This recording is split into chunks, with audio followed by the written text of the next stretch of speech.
All right, we are back on the air. Sorry about that delay, guys. Hangouts ate my face, but it's here.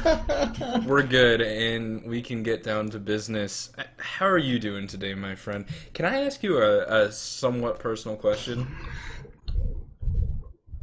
I feel like I'm gonna regret this. Yes.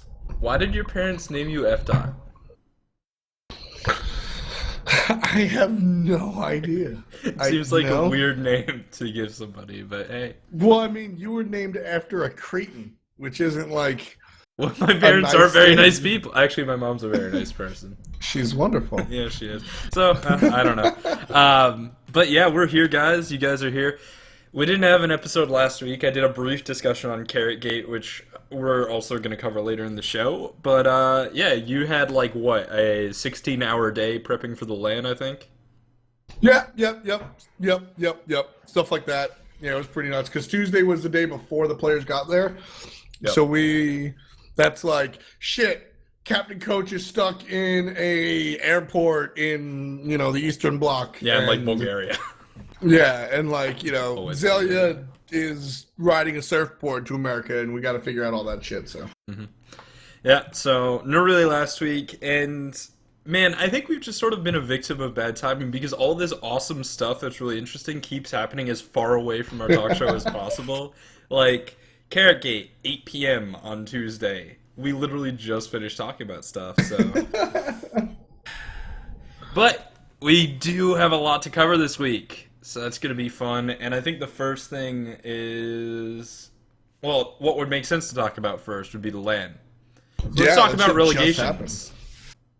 Relegations! Oh boy. Yeah, actually, it's actually really cool. We just finalized, put the link in chat, we just finalized the whole broadcast schedule. So we'll be able to watch North America relegation start at 12 p.m. EDT as usual. And that's Saturday, this Saturday, like the one at the end of this week. Right away, we're getting into it. You get to see COG take on High Five and Enemy take on Rival, which I think is hilarious. Rival, of course, is newly crowned. They were Team Yomi, who are very, very, very good. Yeah, Yomi Rival is a good team. Yeah, they're good. I think I'm not sure about High Five, and by that I literally mean I'm not sure. I have not watched them as much as I've watched Yomi or Rival now. The Eager Summer Classic, which has been happening the last 2 weeks and will also be happening next 2 weeks, Saturday, 2 p.m., where a whole bunch of teams are competing in a tournament series, and at the end there's a $3,000 plus prize pool, and you can increase that prize pool by going to teameagerstore.com and buying stuff, because your purchases your purchases of our merchandise increase the prize pool for a tournament, which is pretty cool. That's actually really cool. You should buy me a t-shirt. No. I'm not buying you a t-shirt. But High Five faced off against COG Gaming, High Five faced off against COG XD in the first week of our tournament, and they lost. Now, Cognitive Gaming is like the same organization. The roster is maybe some question marks. David Fry has control of that team, so I feel like he's going to put in whoever he feels can beat High Five. And COG XD, to some extent, have proved that they can. Now, maybe High Five was just playing at a low ebb that week. I don't know. And then last week, which unfortunately was during the LAN, so it was really more for the players than the viewers, but COG Crusaders actually fell to a new team called Voila, which is incredibly annoying when you're casting. That's going to be awesome! He goes for two. He gets the triple. Voila! Yeah, but if you say it too much, it stops sounding like a real word. That's the problem. You can't say it too many times. Anyway. I hope that... I'm sorry. I don't know who the hell they are. I wish um, them luck. It's great, etc. I hope you don't fucking make the SPL so I can steal your name as a catchphrase. That's true. It can't be my catchphrase if you're in the league, and I think that would be really cool. But, we've got a couple of really cool teams up and coming that sort of, like, just formed, Voila, Fat Chunks, and then we've got these other teams in relegations that are also really cool, and in an A, COG Gaming, High Five, Enemy, and Rival. I'm really excited to see what happens, really excited to see who COG and Enemy are gonna play, because they're up against the chopping block, and both teams have had roster situations. Roster situations. They're not I like even the way roster you- problems. They're roster situations. Yeah. Situations is the best way to put it. It's pretty much been a revolving door. It's a carousel. That's really what it is. Revolving door Yeah. is not descriptive enough. Well, not so It's a much with carousel, COG. people. Enemy has been a carousel. COG Yeah. just only recently started to have issues. Right. Yeah. I mean, yeah. Enemy has truly been the like. Yeah, Enemy has been the carousel. COG has just sort of like, I don't know, because they had problems at the start of the split and they were good for a while, and now they're having problems again. So I can't think of any good analogies for that. But and then in EU, Nice Watch versus Myrmidons, so a French team, which is really cool. It would be cool to have like a region-based team in the SPL for Europe. That's something that I think We've had a Smite could couple use. of almost, like the Poppies yeah. almost did it, and the Broncos was all German, if I'm not mistaken. So they almost did it. And Myrmidons is all French, you're saying? Yeah, except for their jungler Get Fisher is not French. But, Catfish. Okay. but you know. I don't know if he's still jungling for them, but I don't think he's actually able to play in their relegations match because I think he's still roster locked. I don't know when that roster lock breaks. I don't know either. Yeah. Symptom 7, though, I've seen a couple of times. They're very strong. I feel it's interesting. Like I said, I haven't watched too much of High Five, but Rival, I feel like, can beat Enemy. I think that Rival, previously Yomi, I think that they are an SPL level team, but I'm not so sure about Enemy. Like, It depends on, as Yomi- we said, what roster they bring. Yomi are just sort of the players that, like, why haven't they been on a competitive team yet? Or an SPL team yet, right? Including TV, the sub. Like, I think all these players have, like... They're all competitive level. Yeah. So... But I mean, that also is like there's a lot of competitive level players in the game, so you know. What very can you true. say? And I think most of it, or most notably, when I looked into Yomi and I recognized a lot of the players, TV included, although he's not really on the scene. He's like a sub, and we all know how subs and Smite work out, right? Yeah. I feel like these are the players or the types of players that the change of structure of prizing and essentially salary is going to help. Like, I feel like this team Rival, this team Yomi are the team that, like, maybe didn't have the opportunity to invest in Smite, and now with the level that they're getting paid for the fall split, have that time and can justify you can justify spending a little bit more time, which is really cool. And what I think is really cool is we had that idea, right? That this change is going to make this plausible, and it actually is. I'm very excited. I think Rival will be better than they are right now should they get the opportunity to join the SPL. I have a question that baby. Completely unrelated. Did Jiggs actually go to the LAN event? Yeah, Jiggs was invited. Okay, because I just never saw him. Yeah, I mean, well, he wasn't a coach. It was still the summer split. Oh, right. He's still roster locked to COG. Okay, no, not any longer. Not any longer. But he was. That makes sense. Okay, cool. Anyway, yeah, sorry. It's actually really funny. Well, funny to people like me and you and sticklers of the rules. July 26th, Adonis tweets, breaking news, former COG support joins TSM as their coach. TSM Jiggs post summer split win. I linked that in the wrong space. I'll link it in chat. And it was really funny. I immediately retweeted it. Me and Kevin were standing on the stage, and we were very strict about what Jiggs could and couldn't do. He wasn't allowed on stage in between games. Coaches allowed on stage. Jiggs was not allowed. It was because he's a shitty situation. Yeah, he wasn't a coach. Yeah, he's not a coach, so you can't give him the benefits of being a coach. I mean, he lives in Georgia, so he could be there, but Hi-Rez didn't make him come there. They didn't pay for anything. And that's why. And shouts to APC, he really policed that really hard. That's why I thought it was really cool. A lot of people sort of looked at that situation where Jiggs left COG, joined TSM as a coach, quote unquote, but Hi-Rez wouldn't recognize it. A lot of people were like, that's bullshit. But when it comes to LAN time, we can actually police that. At the end of the day, even if there was a rule against it, it's outlandish to think that admins are gonna police your fucking mumble and make sure that Jiggs isn't in there. Isn't that Dan's job? Yeah, Dan the Office Samurai lurks in your backyard at night with an interceptor and sees what exactly you're talking and typing. He's got one of those Man, shitty like fucking noise amplifier things that you listen to, where it's a big cone. with the yeah, with the cone. It's a parabolic microphone. Yeah, exactly. It's a parabolic microphone sitting in your bushes. But like, really, he's also TMZ. So yeah, there you go. But when it comes time to LAN, we took it very seriously.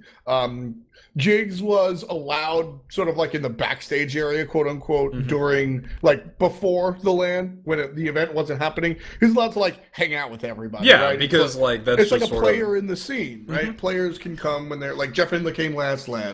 He was commentating, but he was able to chill. So Jiggs was allowed to hang out, but during the event, he had to stay in the audience area, wasn't allowed on stage, wasn't allowed to coach at all as far as in between games, like coaches like Dazer, coaches like Captain Coach and Bird, which was So does that mean that TSM was like stuck on the stage and couldn't go talk to their coach as well? It's the way that rule is, if you have to go to the bathroom or like get up to go for a smoke, you can, but like we frown on it to go between every game. There's like an informal, semi-formal, don't hold up the shit rule. So yeah, so basically he could still do coaching like between days, you know, like exactly. All right, guys, I think you need to make these adjustments and stuff, but like you're not going to give him any hospitality. Exactly. He was not. Yeah. He was not invited as a coach by any means. He was invited as a friend and family of like Gars, or the guys that live here in Georgia. Sure. And he was treated the same as Shell, Allied's girlfriend, essentially, with respect. But and Shell is also a very important part of the coaching staff for AFK. I mean, I'd laugh at that joke, but the problem is somebody's got to wake Allied up. Somebody's got to wake. All right. So and like. I want to talk about relegations before we jump topics, and I'm starting to develop ideas to the path that we're going to go. So, first of all, some of these teams are making roster changes and stuff. We've already mentioned a few of them. We mentioned carrotgate and carrotgate, and we'll talk about those real quick. But one of the other changes is Proxy QQ recently got unbanned thanks to an appeal, and according to a source I have, has already rage quit scrims, which is fucking hilarious, dude. That's so upsetting. I like Proxy's a cool guy. He really is. Yeah. And I don't know. I hoped that he would come back and be like, yeah, things clean are up his act. I've grown, but and I mean, I don't agree with the term clean up his act, because there's a big difference between what Proxy got banned for and like being a douchebag in like a hyper competitive scrim type environment, right? Sure. Neither of them are positive.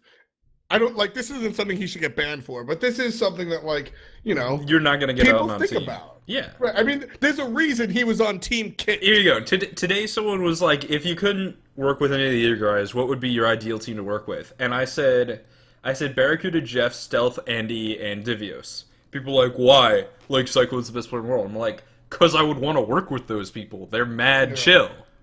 Oh, yeah. Like, who you're with as a team is super important. And there could be some great players that are a little bit harder to deal with, and that's worth it for some people. Some teams can deal with them, and some teams can't. Like, Proxy is probably on that line. At the very least, in terms of attitude, he's on that line, and I don't know if he's proven that his results are, like, worth it for a lot of players. Yeah, and I feel the same about when you mentioned Cyclone. Like, Cyclone works perfectly on AFK. What's up, Divios and Derpy? Because he works perfectly with AFK because, when he gets a little, like, grumpy or whatnot, Allied can watch anime and connect with him on that level. And are Cyclone Spin and Weekend ever going to go out and, like, shop for dunks and play basketball together? Probably That would be amazing! I want to see that! For that. I would, and you know what? $8 for 45 minutes? Yes, the obligatory, you got to pay for it, Weekend joke. But I would love to see Cyclone Spin on week 2 just come out and be like, so I watched a couple of videos and now just like dribble through his legs and break his ankles and just dunk it and then like flex his little pube stash and be like, Volcania.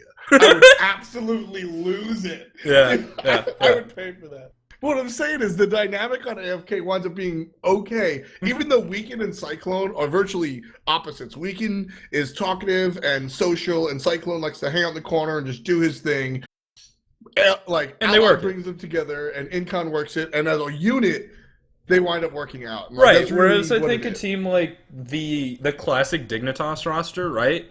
Like you had Tolly, Lass, and Zap, and they like were at the hotel bar, Right. and you had Best and Shadowq in the room playing Pokemon Mm-hmm. or And that Toontown or worked. whatever. And that worked for such It, a it, long it, time. it worked, but like not entirely. Like there was a split, right? Oh, of course. And like that can be okay, but it's not guaranteed to continue working. Whereas when you have 5 dudes that just chill and mesh, like Right. that's really ideal. That's what you want. I wonder- You're not gonna get it though. I wonder what would happen if old Dignitas had a captain coach, or what I believe is important for AFK, a Kiki. Someone who brings everyone to the middle. So me. Yeah, I guess so. No, that was supposed to be a joke. What the fuck? You're not supposed to agree with me.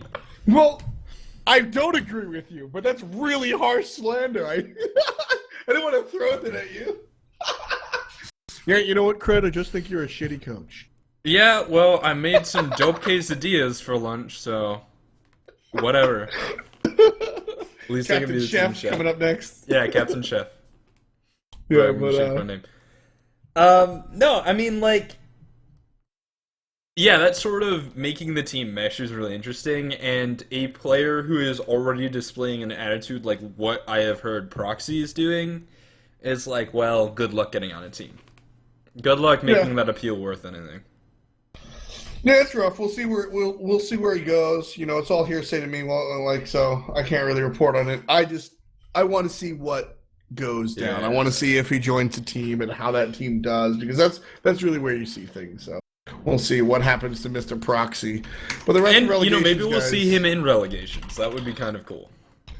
Really? Well, I mean, those are the teams that are going to be changing their rosters, aren't they? I know that's true. God, I just started thinking about that. That is true. No one else is going to change their rosters. Upcoming Stars has holes. Night's Watch probably has holes. Maybe they don't. I don't know. I don't know about Night's Watch. We'll see. I'm excited for Night's Watch because I think they're a good team. I heard think that they'll the show up. upcoming Stars roster is going to be all of Old Legion. I mean, it could be. That would be kind of funny. I would love it. Just like, hey, look, it's Spartacus. That would be some businessman shit, actually. That would be cool. But so that's one of the things that I think is one of the big problems with the results of carrotgate and coggate, right? Like you potentially have these players who, like for example, between the spring and summer split, there was this whole big messy relegation thing that I think a lot of people didn't like, and I didn't like it either. But it was a necessary evil. And one of the things that it did is it had 2 invite slots, where Hi-Rez could go, we'll probably put the 5th and 6th seed challenger teams in here, but we could put anyone. Right. So right now, if a team forms that's Bickham, Meerkat, DJ Pernicus, Aduro, and Words as Weapons, that team deserves like to go into relegations. Like that, those are good enough players that they should probably go into relegations. But see, that's like a brand new team. It is a brand new team, but it's a brand new team of all SPL players. But that team didn't like. I think it's easier to look at this if we look at it. If I give it to you with the analogy of music and a band, because I'm tone deaf, but let's go. Because with teams, it's easy to say they were all part of the league, right? But I mean, if a band is created by a guy from, I'll avoid names. If a band is created with like Led Zeppelin guitarist, Deep Purple bassist, fucking lead singer of Guns N' Roses, guitarist from Ozzy, right? Do they belong in the in the Rock and Roll Hall of Fame? No, but they deserve a record label to sign them. Maybe. You don't know that. Like, players playing together is so much different than just good players. I mean, look at the Night's Watch. That's a team that deserves a relegation spot. They got shit on in the SPL. They don't deliver anything, right? So I think it's really awkward to say that just because these players were successful in the past in a different scenario on different teams surrounded by different players that they deserve to essentially cut in line the people that put 7 weeks in the Challenger Cup and strengthened their roster. We don't know but if like there's ambitious and delicious. But the relegations we're talking, I'm not saying that they should like take rivals' spot. That would be stupid. I'm saying that if you're gonna have an expanded relegations, you could take the 5th seed spot or the 6th seed spot. The problem is it would have to be a soft invite, which I personally am usually always against. I agree. I think it's something that should usually not happen. But I think there is conceivably a situation where, like, people get kicked off of a team and a super team is formed, and before the fall split, they should get a chance to relegate. Like, that has happened, right? Like, Origin in League of Legends, Team Secret in Dota, obviously those games have different systems, but, like, every so often, a super team just shows up. And I feel like it's exciting to watch that throughout the Challenger Cup. It is. It just sucks when it's the Challenger Cup right before Worlds, and you're like... Totally. It totally does. But I think that I think that observing the rules and making it clear that there's a clear path is more important than... Okay. You know? Here's my thing. So let's say that there's a team that's owned by a player, right? Now, this team owned by or is captain? Owned by. Okay. Right, and what I mean by that is this team is not contracted to an organization. So it's not owned by Cloud9 Jack or David Fry or whoever. It's owned by one of the players. It would be silly for Hi-Rez to force a group of 15-year-old European kids to incorporate. Because what are they going to do? Sue each other? It is cheap. It's cheap, but like... It's like $100 on LegalZoom.com. That's besides the point. Keep going. Yeah, but like... It doesn't fix anything, right? Like, so the owner's just like, you know what, DJ Pernicus, you've been with me this entire season. We did okay, but fuck you, you're off the team. Right? Yeah. That sucks for DJ Pernicus, because he's a player who probably should get a chance at Worlds, and some shitty little 15-year-old European kid just robbed him of that completely. And, like, it's his bad for... to some extent, for the owner of his team kind of being a douchebag. Mm-hmm. And having the team be incorporated wouldn't help that, because either one person owns it, or it's some sort of split ownage, and then I don't think DJ Pernicus and our hypothetical 15-year-old European kid are going to start suing each other over a Smite team. Right. I don't even think they'd have a case. They might. I don't know. Maybe. Maybe Pern could bust out, like, Lionheart or something.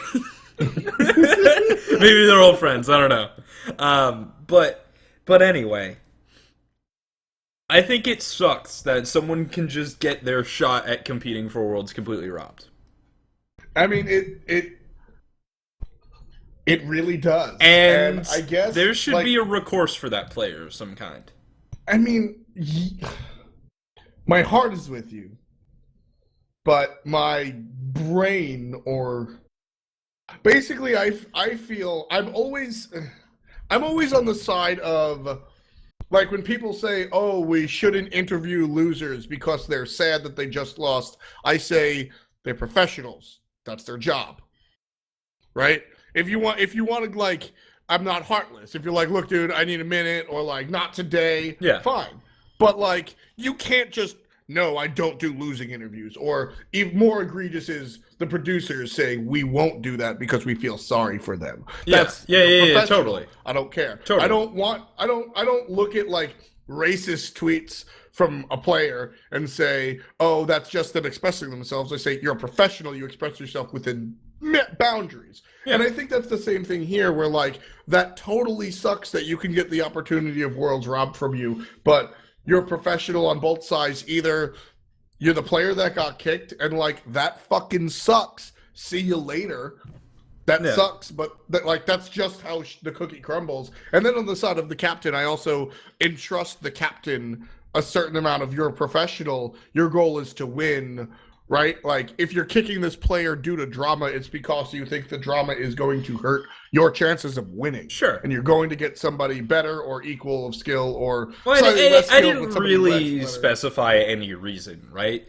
Like, it could just be team captain fucking hates somebody or whatever.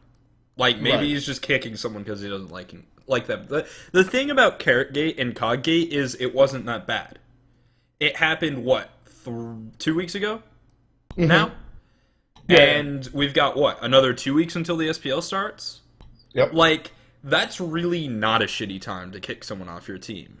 That's the point where if for some reason they were relying on Smite as, like, a significant source of income and not having it could potentially stop them from being able to feed themselves, they've got 4 weeks before they'd even start making any money so they can get a job or whatever, right? Like, they have time to join another team and practice and maybe join a Challenger Cup team and maybe get in through relegations. But it could have happened in 2 weeks. It could have. You're right. It could have. It could have happened mid-split.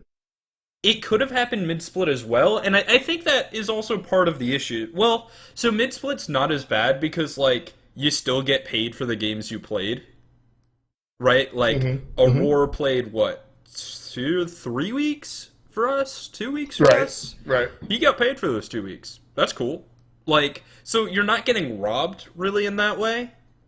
You know, But how much of that is, one, Hi-Rez's business, and how much of that totally is, I mean, it's really hard to, like, I've talked to, I know the public story, I've talked to you behind closed doors, I've talked to Aurora behind closed doors, and it's all the same fucking, yeah, you know, it wasn't a good fit. That's literally what your public your public statement was said. So what separates that from, I don't like this guy, fuck him?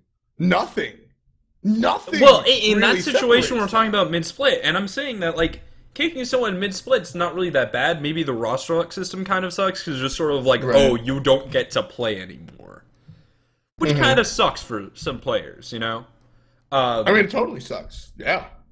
But I think the real thing that sucks is just between the split, a player getting dropped from his team, potentially right before his split, and, like, losing out on the chance to play Smite competitively, not being able to find another team, or, you know, at least they're not roster locked. Like, getting kicked the first week is probably, like, the worst thing that could happen. Like, where it's like, oh, you're roster locked? Oh, fuck you now. That would be really awful, but, I don't know, man. But, I mean, how do you make a rule preventing that? Okay. Without penalizing teams for needing to kick a player in the first week? I think I actually have a solution for this because I talked about it last week. So every player that's roster locked gets a small percentage of total winnings as sort of like payment for being roster locked to the team. Call it 3%, right? Because, like, that's, like, prevents you from joining any other team, right? So, like, that should be an investment of some kind. That should reward you in some way. Otherwise, it's just sort of like, oh, you're locked. I mean, I guess so, but then how are you... But then you are theoretically penalizing teams that are doing everything possible to win if everything possible includes multiple roster changes, right? So, like, the team that makes a roster swap every fucking week, which is outlandish and the wrong way to go about it, but the team that's doing that, you're penalizing them for taking steps to get better. I don't think so. Rough. I don't think so, because everyone's still getting... But you're disincentivizing because everybody's paycheck goes down. Yeah, but it's also... Which is... Well, not so much, really, right? Because... So let's say it's 3%, right? So you've got 5 players, it's 15% of your total earnings, just to split between the players. Assuming nobody gets kicked, it doesn't matter. You have one more player onto your team, 3% of that total goes away, so it's 18%, and now, what, 82% is paid out between everybody, and it's still split based on however much you play. Now, if you have a team with like 10 players on it, that's 30% of their total winnings. That's still split, but like players would still be getting paid based on how much they pay. So yeah, maybe the player who's there every week would like get paid less, but I think that is a smaller price to pay than having some player on your first week just roster locked and completely fucked out of everything, out of potentially a career. I mean, yes and no. I would argue that the time not being played It also is more valuable. It also than the prevents a 3%. situation like where Shadow Q was roster locked to Dignitas and could not play for any other teams despite not being on the main roster intentionally. True. And that's really shitty. Yeah. That is shitty, but unfortunately that's I mean, we see it in traditional sports. We see it in League of totally, Legends right and it's now. something that could Uzi's still riding exist. the bench for OMG. And it's something that could still exist, but it would also ensure that the player is like getting some sort of compensation. I suppose. I would love, that's one of those questions. That's one of those things where I think players would support it when they get kicked and players would not support it before they get kicked. Like if I were to go and ask all the teams that don't get that aren't a part of this whole roster fuckery, if I were to ask these teams that have been together for a long time if they would do that and put 3% to everybody on their bench, I think you'd get a fat no. But if you were to ask it's not everybody Adoro on their bench; it's everyone who's roster locked to them, which is right. Right. Of course, yes, everybody who's roster locked to them, which is technically the bench. But I see why you made that distinction. Yeah. I'll respect it. Versus if you ask people like Adoro, or not even people that have been in a compromising situation like him, but people just on the lower end of the spectrum as far as standings are concerned, upcoming stars, etc. I think they're more likely to say, you know what, I could definitely see some shithead putting me on the bench. Yeah, I like that. I think that's a situation that you'll definitely see a schism between the players. Well, but I feel like the top teams aren't benching anybody anyway. They're not. But So in the event that they would have to, I think it would affect. I think that they would think towards that way. Maybe. I don't know. I mean, at the same time, you play a sub, they get paid a percentage on winnings. Mhm. Like, Sam Shrew probably made mad bank for that one game he lost. Right? So, who knows? Oh, poor Sammy. Poor man. Little Sammy. It just, like, I just think that the current system has this big hole. Well, I think it has two big holes, and I haven't gotten to the second one. The big hole is just like, dude, someone gets locked to an SPL team, they get kicked off, and they just can't do anything. And that sucks. Yeah. And there's like, they're not getting anything for not doing anything. It's just sort of like, no, fuck you, you don't get anything, you can't do anything, and that sucks. And I feel like it also sucks for players to get... Maybe there should be an appeal system to allow those players to be played on a non-conflicting roster, i.e. A roster lock appeal? Yeah, sure. But they would only be able to play Challenger Cup because collusion is scary. Yeah, collusion is scary as hell, and like roster locks are important for that. Like that's the reason. But that's the reason. Totally. But yeah, maybe like an appeal system to allow people to play Challenger Cup. Sure, something like that. Dude, if Aurora could have played on a Challenger Cup team this split, like he would have been such a good pickup. Yeah, but I'm glad he fucking didn't. He did great at the LAN. Well, he could have still gone to the LAN. Yeah, that's true. I mean, there's no reason like he'd have to play though. Nanton couldn't. I mean, there's plenty of reasons. Well, there are plenty of reasons Nancon didn't do that, but mostly because him and Weekend would like start a fist fight, and I'm actually convinced that if they met at LAN, they would hook up. Really? Yeah, I ship it.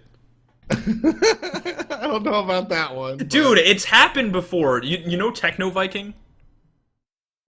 Like Techno the Viking meme from 2000. Yeah. You know where like this like guy in a black shirt like tackles some chick, and then Techno Viking shows up and is like, get out of here, right? They got married. Well, yeah. There's precedent, That's dude. adorable. It could happen. It is adorable. Yeah, so, anyway. But you took me down your weird anime path. Where the hell were we? Yeah, so the other thing is, and this didn't really happen in either situation, carrotgate or carrotgate, and it just Can sort we of stop gating? Can we stop gating? no. Half of these people are more familiar with the suffix gate for StarCraft strategies than they are with fucking Watergate. It's actually, yeah, I know, it's funny, isn't it? Man, what happens if 4 players want to kick a coach and a coach wants to kick 4 players, or not a coach, a captain, and a captain wants to kick 4 players, right? Who wins? What happens so if a captain wants to kick 4 and all 4 want to kick the captain? Yeah. The captain wins. Right. But like, on who you should ask, there be a system to decaptain somebody? I guess that's what I'm saying, is there should be a system to unwillingly decaptain somebody. So you can't just be like, oh, we're going to kick this guy, and then you tell him you're going to kick him, and he's like, well, I'm the captain, so I'm benching you all and importing the roster of, I don't know, Sigma. Yeah, mutiny rule. Yeah, I wrote it down. It's something that is scary, so I won't, I need to sit down and have a discussion before I commit to it. Totally. Right? But it's definitely on my list. Well, of, and part of the problem is, and I want to make guys. this clear for everyone watching and everyone thinking about this, right? Like, the ruling that Hi-Rez has put in place, where a non-sponsored team is owned by the team captain, is the best possible ruling there is. Yeah, I mean, without a doubt. The reason is just because it's policeable. Much like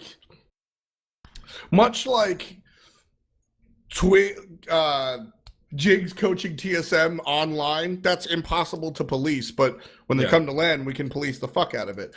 So why is he not recognized or whatever? Because that's what we can do. That's what Hi-Rez can do. I think it's impossible to police any other system. 3/5 of the team that was a problematic situation where you had to have 3/5 of your original team, because then you get people that also just becomes you just go out and get your friends who are on the bench once. They're like, look, this guy supports me, so now we're 3/5. And it also exactly, man, someone suggested, oh, the 3/5 rule should be between seasons too.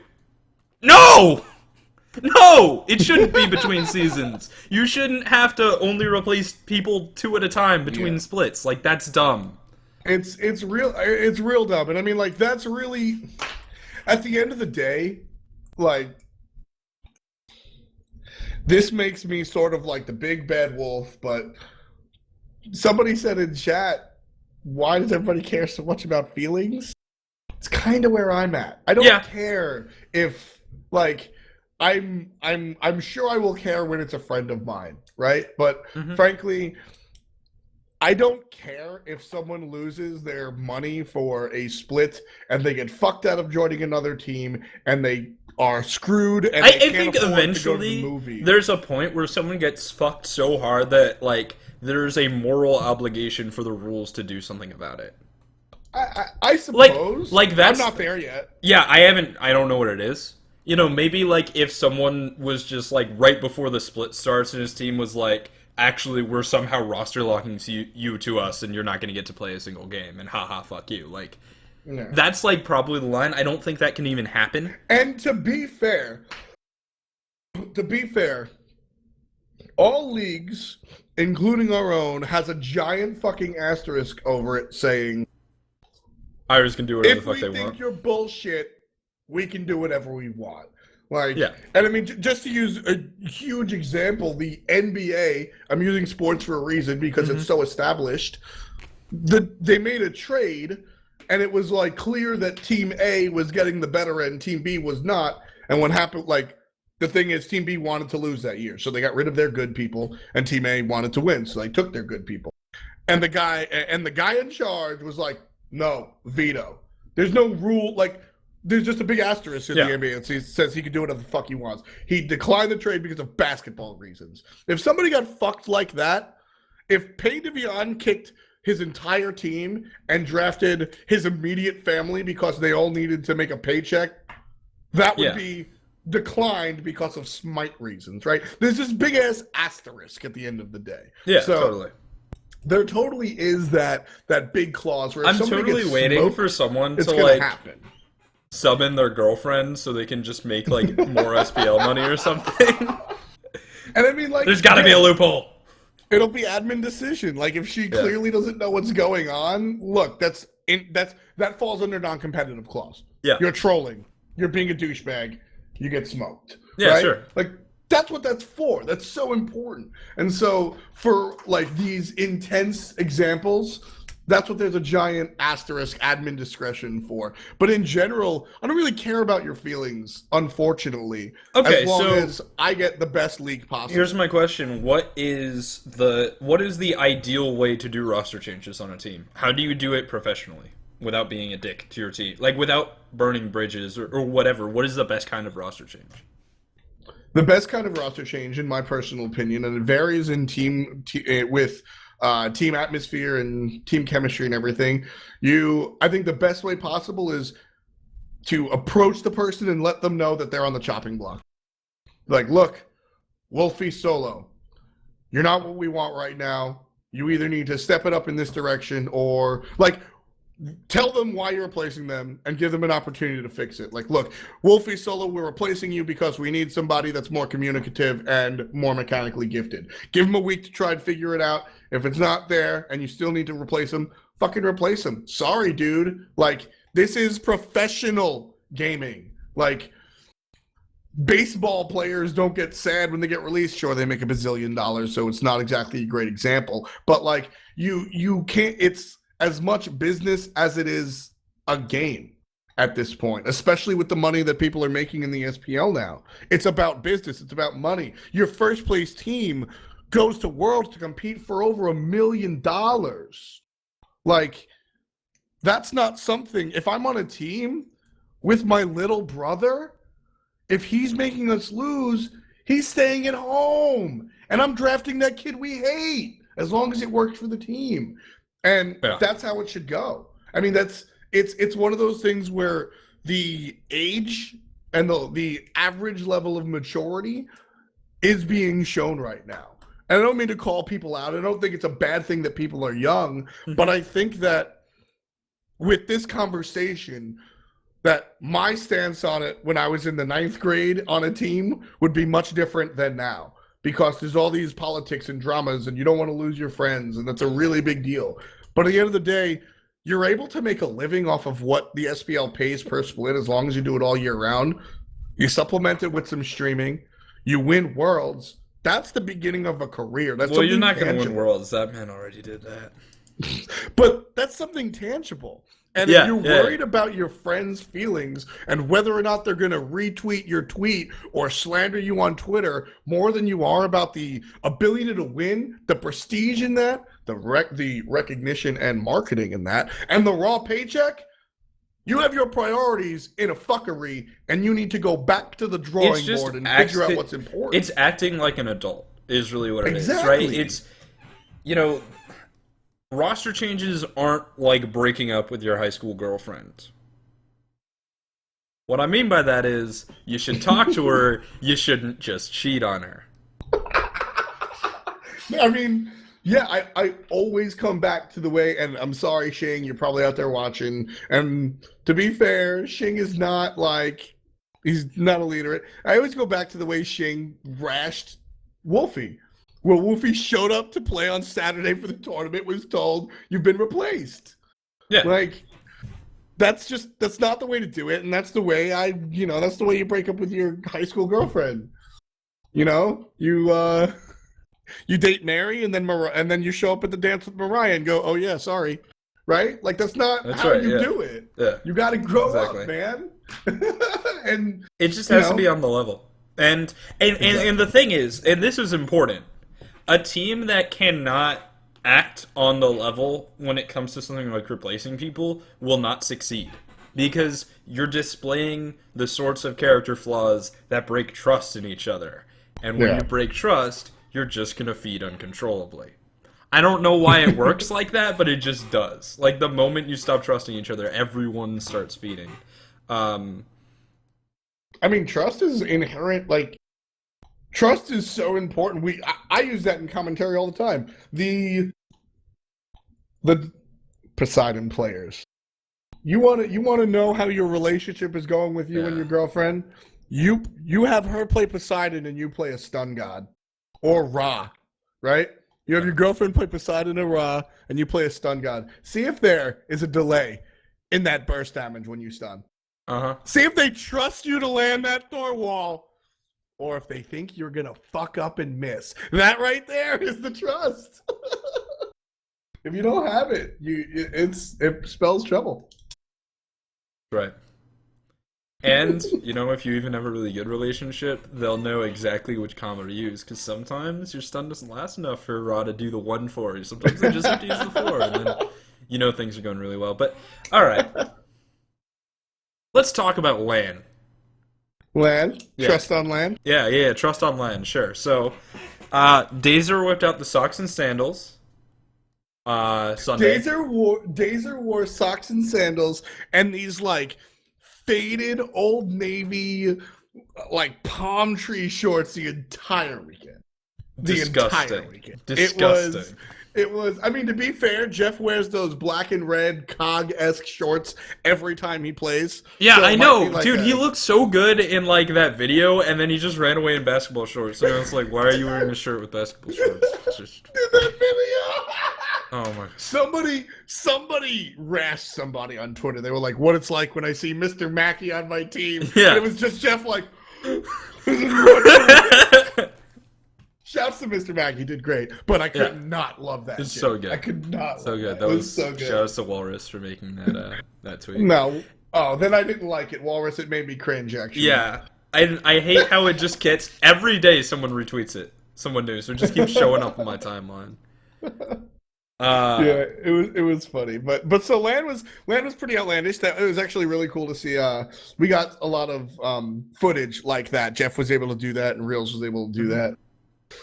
Getting away from the meat and potatoes at Smite. Hi-Rez announced at the LAN that they would at Gamescom show their fantasy shooter, and a lot of the pros got to play it, which was really fun. They had good things to say. Unfortunately, nobody can say anything more than they had good things to say because it's all secret. Yeah, I heard that some of the teams just spent the whole time practicing the fantasy shooter instead of practicing the Smite. I mean, yeah, and it's funny. If I told you the team, you wouldn't believe. It was fucking Team Solo Mid. Like, all right, let's talk about TSM real quick. They've got Pernicus. TSM has this thing. They do have Pernicus disease. Pernicus disease is from the launch, where Pernicus was like one of the analysts, and he like didn't show up for anything. Walks out on the day, like sits down. Someone puts the mic in his ear, and he kills it. It's fucking amazing. Yeah. And everyone was mad because he didn't do shit. He just showed up, killed it, and left. And like he like flew down and was like, "Yo, I'm gonna go visit my sister in South Carolina. Peace the fuck out."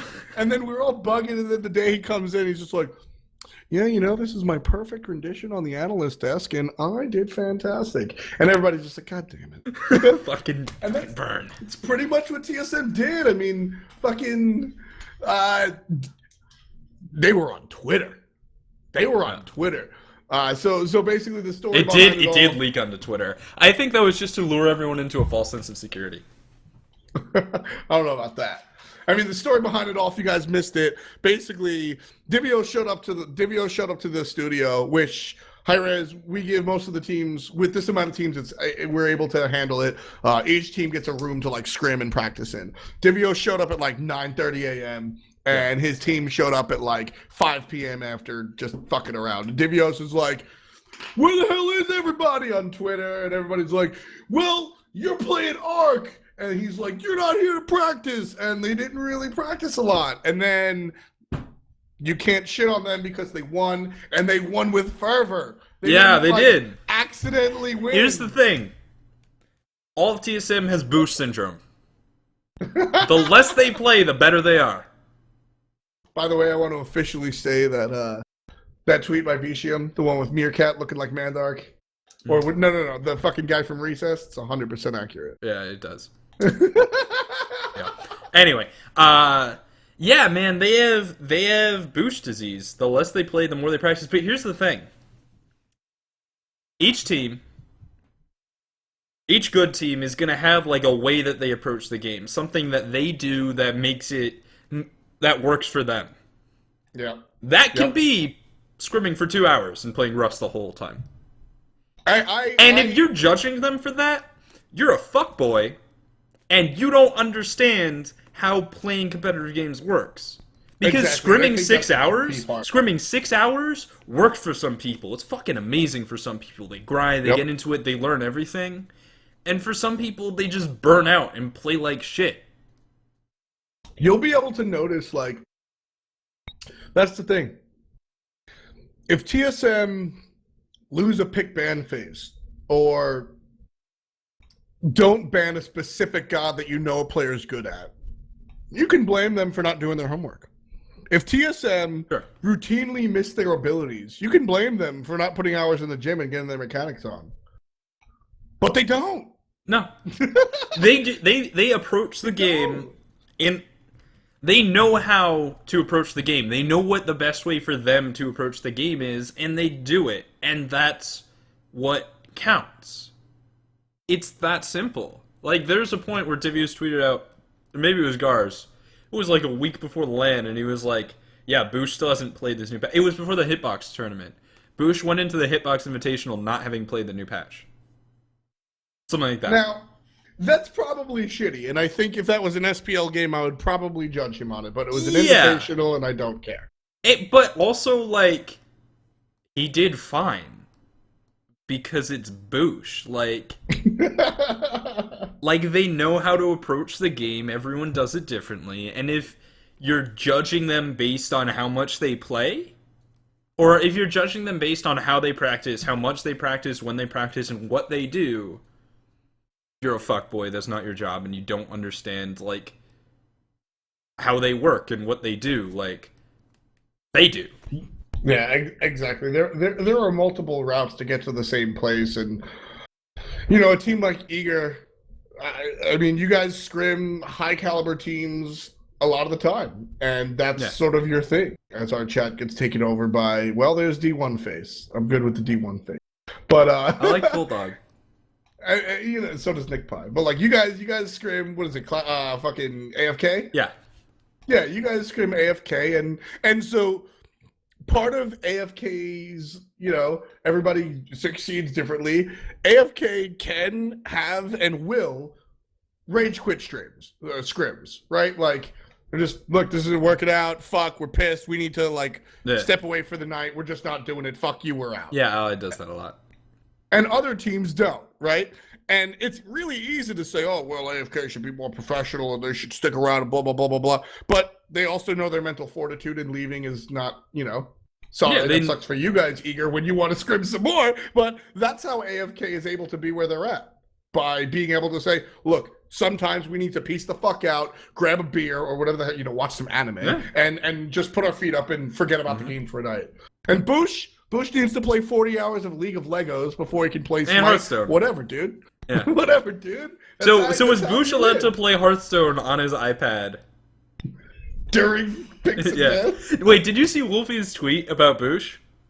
I did not. Oh, man, it was so good. It was so good. I gotta find it, because I know I retweeted it. It was so good. This show has devolved into, did you guys see that tweet? Yes. Yes, it has, because this was too good. Shouts to Met Yankee in the chat while you find that tweet. Met Yankee is on Team Yomi, now known as Team Rival, or Rival G. I don't know, these gaming, I never know if it's Team Esports Gaming or whatever the fuck you guys are, but Rival sponsored him. He's from Long Island, like Jeff Fanland and myself. Good luck in your relegation match. I actually think, personally, if you ask me, I think we're going to see one of the first relegation changes with that team. All right. It was actually something that Wolfie said in Twitch chat, and someone screenshotted it and tweeted it. And so there's this point during the LAN where Boosh was just looking down, and the casters were like, what is he doing? Why is he looking down? And Wolfie in Twitch chat just says, Boosh is doing a line of Adderall, time to fuck. Dude, Boosh, I gotta call my man Boosh out. Boosh drank 20 Red Bulls a fucking day. Like, don't even need Adderall. Shit. No, he did. I swear to God. Like, that kid, I mean, I saw him coming to the bathroom, and he was just like, just shaking, like, how you doing, Bush? Good. Yeah. Ramen, Uller, just like fucking bugging out, man. I remember Gandhi actually asked him, "Dude, are you all right?" And he's like, "Yeah."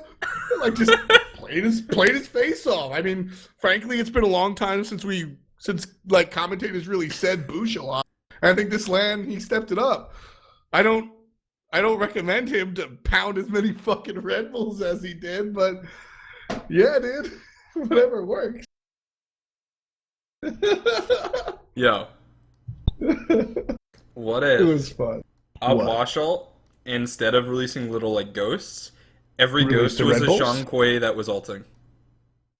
Well, it'd be like, Yeah, but there would be like 200 of them. It would be amazing. sounds awful. I should be a game designer. All right. No. So yeah, Snoopy though at the LAN. Snoopy. I think he was really the most notable player of TSM. He looked fucking amazing. Has he been working out? Was Actually, it P90X? No. On a serious note, and Snoopy, I talked to him about this. Snoopy has been on a pretty intense diet. So Snoopy had some pretty awful eating habits. Yeah. I mean, we're gamers, we all do. But Snoopy lived with Adonis in the sweatshop, the P-Boys for a while, and kind of just lived on like Domino's and Coca-Cola. And like was not in a healthy spot. And so he moved back home, and he's been on like he works out multiple times a week. He's been on this like pretty intense diet. He's lost 30 pounds since the spring finals, which is really intense when you think it's like 2 months. Yeah. Right? And he's lost it healthily, like I said, working out and diet, and fucking he credit like I asked him, I was like, "Hey man, you did fantastic. How'd you step it up?" Like unofficially, you know? And he was like, "Yeah, dude, it's a combination of just like I'm feeling myself right now. I took mouse acceleration off for the first time last week, and I feel a lot healthier, which makes your mind feel healthier." And like the proof is in the pudding, dude. I think you guys have always heard me commentate. I don't shit on Snoopy because there's no reason to, but Yeah. I don't say Snoopy's name a lot, and I don't really. Well, I don't listen to never, commentate, but I'll take your word for it. I hate you. I was never overly impressed with Snoopy. He always did exactly what his team needed. He never was bad and all that nonsense, but I was never like, there was never a Divios moment for me or a Cyclone Spin moment for me. And I think this weekend he showed me that like, holy shit, yeah, you are one of the better hunters in the world. Like he killed it.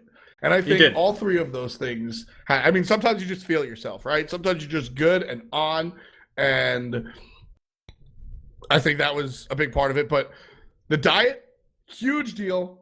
Like he said, he just has more energy now. He just feels more healthy. And the dude took mouse acceleration off like last week. Which, So, yeah. what That's about like- Europe this LAN? First time in a long time Europe has beaten an NA team. It doesn't count because Barracuda was sick. It counts. It's unfortunate, but it counts. It doesn't count. Totally counts. I'm gonna straight up say it doesn't count. I can go to esports.spikegame.com and find out who won it. It doesn't say Barracuda. It doesn't have an asterisk. It's just Of course it Barracuda. doesn't say Barracuda because he didn't play. He did play.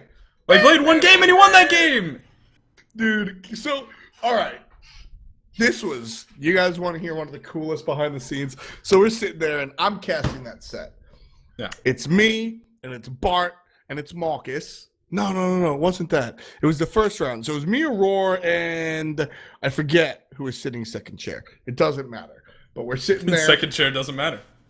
Pretty much. So we're sitting there and we're commentating, and it's, you know, it's tough. It's Cloud9 and Paradigm's winning. They're doing well, and then the game ends, right? And it's going to game 3. Paradigm's up 2-0. He's up 2-0, and Paradigm's clearly gonna win. Nobody looks happy, and Ionic just calls me over. The second the camera goes down, he calls me over and he goes like, "Yo, Barracuda," he has his phone in his hand and he says it exactly like this. "Hey, F-Dot, Barracuda says he's on his way. Is there any way we can make that?" And before he finished, I pushed him out of the way. And I ran to the stage. Literally, that kid weighs like 6 pounds. Yeah, I know he does. He's tiny. I pushed him out of the way, and I ran up to the stage, and I was like, "APC, can we hold it? The champ is on his way." I was so hyped for this to happen. Dude, I was so hyped. Yeah. And, like, I told Dan. And I told Cooper, who told Dan. And then you saw, like, 2 admins and me book it out of the room to find APC. Right. And so they asked Paradigm if they would do you mind waiting another 5 minutes? Because that's important. That's totally. That's delay of game. They can say no. Yeah, they could have been like, no, fuck you. And points to Paradigm because they felt when they won, they were like, we wish we could have played against Barracuda the whole set. Totally. They thought that they deserved it, and I think that they would have won in 5 if Barracuda was there. I think the Paradigm did have a chance. We got 1.5 good Barracuda games, which was cool. But so admins and me run out, we find APC, and then he's like, yeah, ask the other dudes, go for it. And I'm like, sweet, and I immediately run a production, and they're like, we need the handheld camera. And they were like, we just don't have it. And I was really sad because I wanted the guy outside. Yeah. And then when Barra comes in, just follow him, wrestling style.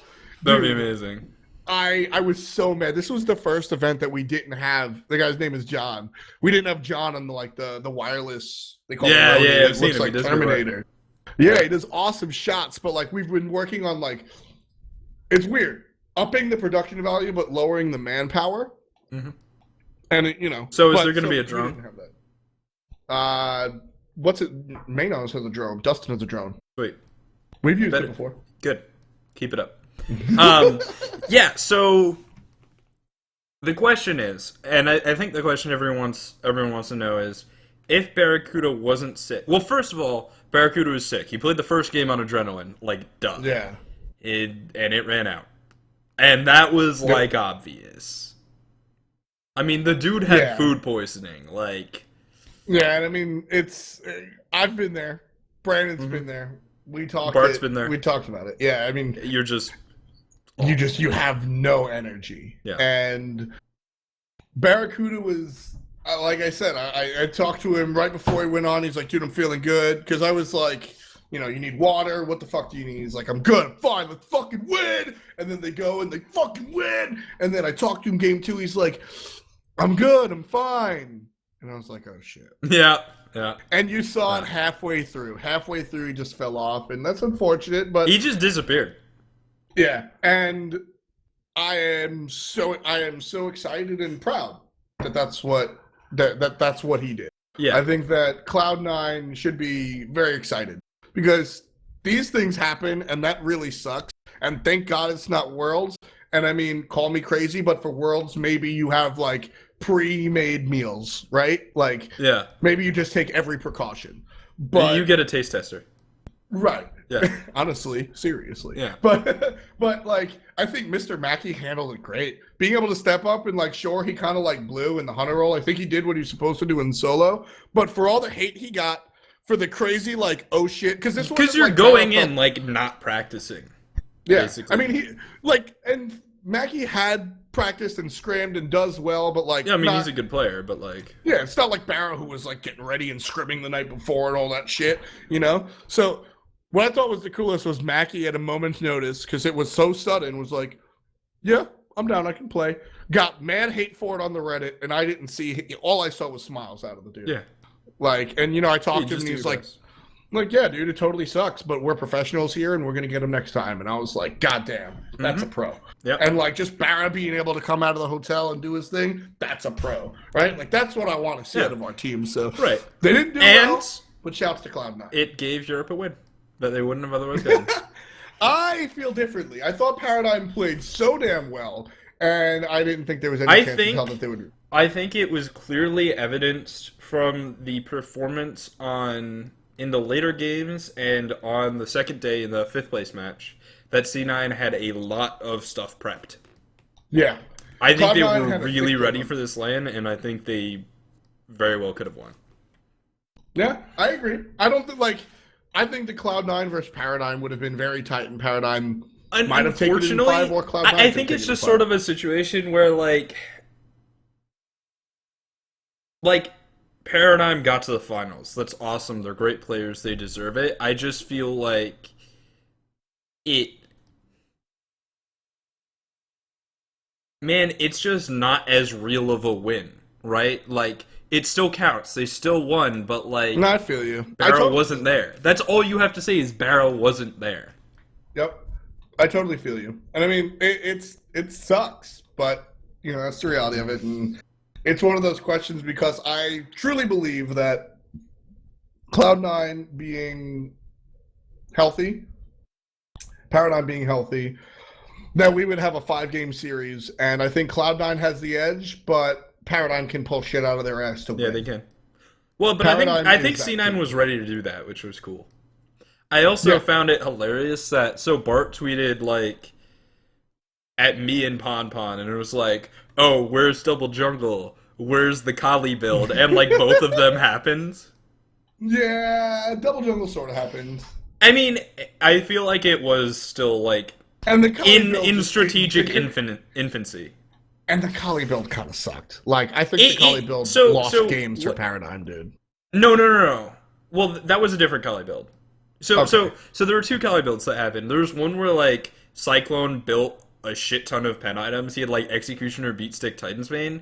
Which wasn't really the Pon Kali build. It was just, like, he built a ton of pen. Like, he just wanted a lot of pen. Right. Yeah. And then there was the Cuvo Kali build, which is really interesting. The dude had, like, what, 40, 50 power? Well, power sucks. It just wasn't strong. But, like... Right. No, I mean, so it is strong. It is strong, and here's why. Oboe, in all situations, at all points, no matter what you have, is the single highest damage item in the game, as long as you're counting AoE damage. Even when it shoots for, like, 25 damage? Yeah. It's that good. Like, the item is just completely incredible as long as you count AoE damage. And Kali's hit chain makes it 50% better. Right. So, if you want a bit... Like, it's basically turning Kali into Zhang Kui or Zeus, where you're just doing damage to everyone, and that's really interesting. But the problem is that's not the point of Kali. Exactly. And but, like, you can kind of make it work, because... So what Kali... But it didn't! They got shit on! Well, yeah, but I don't know if that's like dynamited, and he was the win condition. Hey, but they won against Titan with it, and like he one-shot Prime or like damn close. Like I guess the point is that Kali still has enough damage to kill her to kill somebody. It's obviously not trying to all on the target the same way like most Kali builds are. It's different. Or not even all. And when I say all on the target, I'm not talking about her passive. I'm talking about like I have to kill the Scylla, right? Like your passive's gonna be on Sobek. Because it's always on fucking Sobek. It really is. I will give Zinder and said so. Yeah, Kali also has a 50 fucking power steroid. Yeah, so there's also true. That. Everybody always forgets that Incense, the stun, is a huge steroid. Yeah. But like it's an alternative way to play the character that's interesting. So what Cuvo was doing was he wasn't playing Kali, he was playing Oboe. And he picked a character with a 50 power steroid that can stay alive for 5 extra seconds. He was playing Oboe. He literally was just playing the Oboe. He likes the tone of deep woodwinds. He does, dude. He's a double reading. I thought it was cool to see that anyway. I thought that was some of the more unique stuff. The other thing that I saw about the LAN that I think's funny is we had this LAN, we had great play from a lot of great teams. I still don't know what the fuck to start in my Conquest casual matches. I just do the old shit. Yeah. And then someone like does the new shit and they kill you because the new shit is good against the old shit. But if you do the new shit and they do the new shit, then who knows what the fuck is happening. You need multiple people doing that. Yeah. You know what I'm saying? Yeah. Like either you do it. I mean, so there's people out there that have questions, and I think Krett, you can back me up. It's basically you do the AFK start. You put your solo laner behind and your mid ahead, and you do the paradigm start, you put your middle lane behind and your solo lane ahead. It's just a matter of who you want to, like, push. Yep. And, like, if you think about those teams, yeah, Lobster. And you know what the weird part is? What? If you do both of those starts against each other, the entire game just becomes ridiculous. But it makes sense when you think about the Have you ever had a game where you did the AFK start and the other team did the AFK start? No. Mid jungle walks into lane the same time as their mid jungle, and one of you kills the other ones and win the game. It's hilarious. Did you? Like, both those starts become or the paradigm start, where like, you just have your mid hunter staring at mid camps, and they're there too, and you're just like, well, which one of us gets to take these? Pretty much. The paradigm start is when you bring your back cams and your buff close together so that you share XP, and then mid goes to lane a little bit behind because you split it. But when your mid lane is fucking Lobster, you can do that. And when your solo laner's Zelia, you probably want to give him a boost to just steamroll. Yep. And likewise for AFK, putting your mid lane Kiki ahead is going to be nice because Cyclone Spin is motherfucking Cyclone Spin and can do whatever the hell he wants. Well, honestly, it's just like, we're like, well, we get mid camps. Yeah, and like I said, I always talk about how AFK wins because they know their identity as a team really well. Yeah. They know that Cyclone is their carry, and they're fine with that, and they know that Kiki is a different type of mid player, and they're fine with that. So they put Nuon, well, Nuon's a bad example, but they literally put Athena in the middle lane for him. And so with these new strategies for two teams, it's just knowing your team's identity, which is something that you get at a competitive level. Lobster has been playing the game forever, longer than most of the devs. So you can trust him to like give him a shitty situation and he'll be able to tread water better than most. So you can afford to put your solo laner ahead and him behind. And likewise for AFK, it's the opposite. Cyclone Spin, you can give him virtually anything and he'll at least tread water. So you can put Kiki ahead.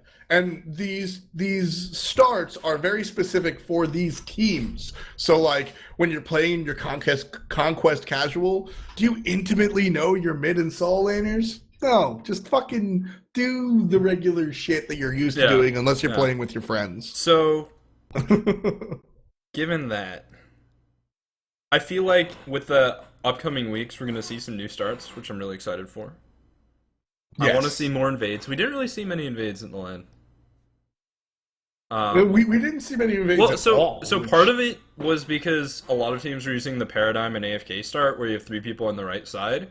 So like either you invade the left side, which is like, or you walk into 3 people, which you never wanted to.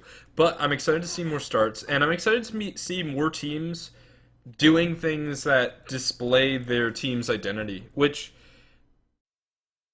I think we usually see it land, but there's sometimes we see it more than others. And, you know, I just want to remind everyone that at the finals, like, we saw some great games. Paradigm really showing their team identity of Zelia carrying the shit out of them, and TSM showing their identity of Boosh being hopped up on 20 Red Bulls and not having played Smite for a week. Can we talk about Paradigm and their team identity and how they didn't follow it? What's their team identity? I mean, Zelia is, as you said, very much their hyper carry, right? Yeah. Oh yeah. Where he plays like Afro, Shock. And he played Afro. Like he played Afro, and like here's my issue with it. It was correct Smite. Yeah. It was, you have a Kali and a Freya. Smite.esportspedia. I want to get the fucking picks. But so it was correct Smite. It was we had Freya in the duo lane, QO Fred on Kali, and Solo's Afro. That's correct Smite. That is not bad. That is a great comp. The problem is the names. QO is great, but I would put my money on a hyper-carrying Zelia far before hyper-carrying QO. Well, I'm not saying QO plays right? Afro like, jungle. He's got that amazing history on Freya, but I feel like QO was playing Kali. And I know. Freya. I know. I feel like QO is the sort of person where like he just has a very specific god pool, and we didn't see that. Well, maybe we did see that. Maybe he's going to play a ton of Kali. I don't know. Yeah, I mean, like I said, it was correct Smite, and I don't think that his Kali was poor. I think it was good. I think it was SPL level. I just think that, much like AFK, the hyper carry identity on Paradigm is their solo lane, not necessarily their jungle. Now, Mr. Quavo Fred can go off. Yeah. You remember his Wheelix during the summer split? No. That dude can totally carry. I don't watch your games.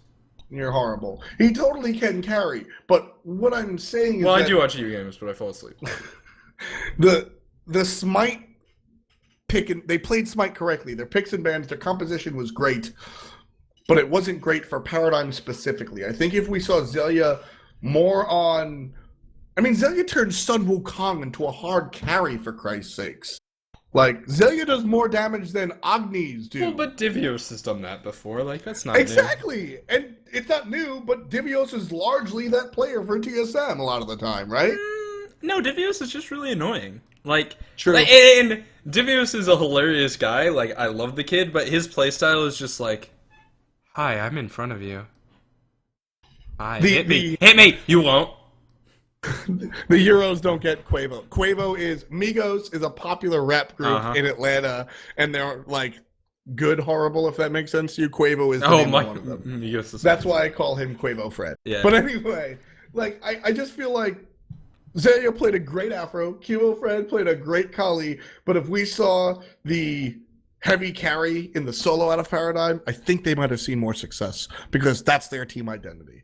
I think that the Ymir jungle and hyper carry or Sun Wukong hyper carry for some reason solo lane works much better for Paradigm than the hyper carry Freya, hyper carry, and then the support solo. You know what I think the biggest weakness of Paradigm is? What's that? They're EU and they can't win against NA teams, especially when Bush is hopped up on 20 cans of Red Bull. I mean, I think he just shakes at like the right specific frequency where Europeans can hear it, and it just like it hurts them. It's like a dog whistle. That's my hypothesis. You are the worst type of person. No, I thought we were gonna actually get real analysis out of it. When has that ever happened? But I mean, are you with me on that? On what? Because that's on the Paradigm picks thing. Because that's something like I really feel strongly about. Yeah, I mean their picks seemed a little like off to me slightly. Like it's like is this really what you want to be doing? I guess. Right. And part of that is like this is kind of a new meta, and I feel like a lot of people. I feel like no one completely understands it yet. We're not at that point, and saying that we are is silly. So that might be a part of it. You know, maybe they felt that this was the best way to play, or whatever. Right. And so they just went for it. Like, and we've seen Paradigm do that before at the start of the split. Remember their weird Achilles spear thing. So, yeah, I don't know. Maybe that's just sort of a trap that they fall into, and maybe a Paradigm that was a little bit more grounded in the meta could do that. It was also a weird time for a LAN because the LAN was played on the next splits patch. Which, like, it should have been because of the, 3 weeks since the, like... You can't just have the LAN on a patch from 4 weeks ago. That's silly. Right. But, like, it's weird to play the summer split LAN on the fall split patch. It's kind of interesting. And personally, I was against it hard body. Like, I was black and white to me. Mm-hmm. But it's kind of interesting to see, like, sure, it's an end cap for the last split, but it's at the same time, it's a precursor to the next split. Yeah. So it was a kickoff LAN. Like, it's one of those, like, you could look at it two ways, but it's only one. So as long as Worlds is on a similar patch, I think I'm okay. I don't mind between patches being... Worlds should not be on the Season 3 patch. That would be very silly. Right, because it's Season 2. Alright, guys, you've had 4 weeks to practice the Season 3 patch. We've removed health bars, and instead you'll be trying to get everyone to run out of mana. I'm Thanatos. I picked Thanatos, and I'm building... I picked Agni, so... Meditation? I mean, there you go. Oh my god. Yo, do you think Meditation's gonna make a comeback? I think that Salvation is actually good. Dude, Salvation Guan Yu. I think that Salvation is good. It's a fuck you to Ao Kuang, which is very strong. Yeah. It's a fuck you know what I'm waiting. All executes obviously. Well, I mean the problem is we can encourage the low players, but you know what I'm also waiting for is I'm waiting for a hunter to be like, you know what? I don't like what I'm giving up for the Transcendence build, so instead of getting whatever ridiculous luxury active I would have gotten, I'm just gonna get Meditation. Yeah, exactly. Someone's gonna do it. I mean, I have gotten to that point as a non-blink support before. Like in my casual games recently. You know, like if I'm like Athena, you know, who doesn't need a blink, it works wonderfully with a blink. But I don't think Athena needs a blink like it's so like an Ares. It's you need a blink because it's so good. You don't need a blink because you're immobile. Right, exactly. Yeah. You know, and you can make it work, and you know, etc. But Yeah, you're not you an can still Ares dash essentially, where like you need that shit. You know. But like I've totally got to the point where I bought Divios has bought Salvation in pro level games. Mm-hmm. I think it's usable. I think it's there. I don't think it's the best choice, but I think it's. Oh, I'm waiting for it, dude. Meditation, go on you. Well, Mike, meditation, go on you. Stop. And Achilles Spear Ymir. No, what are you smoking? Dude, Achilles Spear Ymir, you walk into their jungle and you kill them. The only reason you like that is because it rhymes. That's a good point, yeah, actually, yeah. That's the only reason you like Achilles Spear Ymir is here. That's so good, dude. God. Oh, man, I'm gonna have to name that a stream. I'm gonna use that as a stream title. Have no fear, Achilles Spear Ymir is here. Yes. Yeah. Any last thoughts before we wrap it up? Not really. Lamb is pretty dope. Relegations is coming up. I'll link that one more time. Should be cool. Yep. Carrotgate and carrotgate happened, and like, it sucks, but the system's not broken. It just sucks, and things that suck happen, and that sucks. Yeah. You know, as long as like, I feel like both Cog and carrotgate were within the limits of like things that are shitty but not morally wrong. And like, if there was something that was actually fucked up, I feel like someone could just be like, "Yo, APC, this happened and it's actually fucked up," and it would be dealt with in whatever ways. Yeah, exactly. Like I said before, there's always the overarching asterisk of admin discretion, and if something is actually really that bad, that will always happen. And I mean, when you consider that Hi-Rez as an entity, because that's what it is, personal bias doesn't exist when decisions like that are made. There is no positive or negative for Hi-Rez as an entity to, like, you know, scheme with a player to replace their roster, right? Unless they're like, yeah, there is. Unless they're like, look, what? Yeah, that's the plan. I mean, like, that's the whole plan. If the kid is like, I'm gonna get Shia LaBeouf to play Smite, yeah, sure. Maybe it's in Hi-Rez's best interest to do like the non-competitive thing. Oh, you've got John fucking Cena to play Smite? Yeah, I don't care. Kick Barracuda. I don't care. It's John fucking Cena. People are gonna watch it. But like outside of that, there really is no incentive for Hi-Rez to side with these nerds. So it's just kind of sucks. Be careful who you pick as your captain. Yeah. And I'd say that's the only thing that, like, it needs to be clear how important a captain is. Yeah. Like, yeah, I mean, exactly. And you need to know how important your captain is. It's in the rules, but I guess it could be emphasized, and that's something that, you know, we'll look at. We revise rules every split. But above all, you are in the Smite Pro League, operative word, professional. Oh, yeah, I've got one more thing we can talk about, speaking of professional players. Shoot. And man, we have had this conversation so many times. Apparently, Frezzy got banned because in a casual game he called someone a fag. And I have a surefire method not to get banned for using homophobic slurs. Don't use homophobic slurs! What the fuck are you doing? What are you doing? You got it. You got it. I mean, there's even commercials. Yeah.